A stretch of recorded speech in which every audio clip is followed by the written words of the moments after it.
So I find that students all the time rush when they're first learning pieces. They go way too fast, and it causes them to not really have the most effectiveness as far as learning the piece. They don't learn it as well, they build bad habits, etc., etc. So I recommend, if you're a beginner, to take every violin piece at first, probably between 40 and 60 beats a minute. So if you have a metronome, maybe on your iPhone, you could use that to actually try to set this speed. But basically a 60 beat a minute pace would be the same as the length of a second. So every quarter note would be getting this length of time. And a little bit slower, this would probably be more like 40. Like that. If you've been playing longer, I would suggest maybe 80 beats a minute. And that would be a really good pace to start your first few days on learning your violin piece. Next, it's really important to consider practice spots. So often students just take learning a piece and practice it from the very beginning to the very end every single time, and they assume that's going to get them better. It will, but not as effective as if you were to focus in on maybe 2 or 3 practice spots that are more challenging, that are going to take some practice. And I find very often if students maybe play through the piece one time through the first time, but then really focus in on those practice spots, maybe say 8 times per practice spot, that's a really good way to implement some of those techniques that might be challenging within the excerpt, some of the intonations, some of the rhythms, different things like that. So try to identify those practice spots and work on them.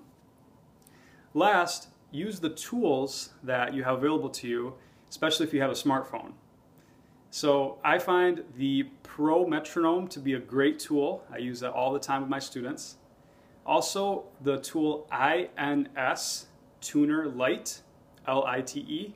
It's a really great tool, as you can put it right on your music stand, and when you're trying to make sure that you're in tune with a certain shift, you can look right there and it'll show you if it's a little bit flat or a little bit sharp. It's a great thing to have right on your stand. One thing that I do find students that start using that tool, though, is they sort of have that perfectionist mindset where they have to match every note, and that's not really the best approach. It's actually okay also to just sort of be relatively in tune, not perfectly in tune, just close, and try to obviously be consistently close. It sort of has that same concept of that 80% rule I talked to you guys about yesterday in day 3. So definitely use that tool, as it's going to really help you understand if you're just way off key or way off tune, or maybe find out if you're hitting those high shifts or just a certain note in first position that you're struggling to be in tune with. Thank you so much for watching. I highly recommend you guys check out my day 5, 6, and 7, which are going to be located on my website as a member. You can visit that at violintutorpro.com/lessons. So we have lots of different lessons that are located in the members area, and we're going to be posting all of day 5s through 7s on the website as a member, and everything else that's 1 through 4 will be free on YouTube. So I hope day 1 through 4 has been really great for you and you've learned a lot. If you have any questions about the violin, you can email me at michael@superiorviolins.com. Just to give you guys a little bit of a preview of what I'm going to be talking about in the 5 through 7 days. I'm going to be talking about balance, how to kind of put everything together. I'm going to be giving you guys some really unique drills on how to kind of implement that into your practice. I'm just giving you guys that overall scope of sort of how to approach from the beginning to the end, as well as time management, stuff like that.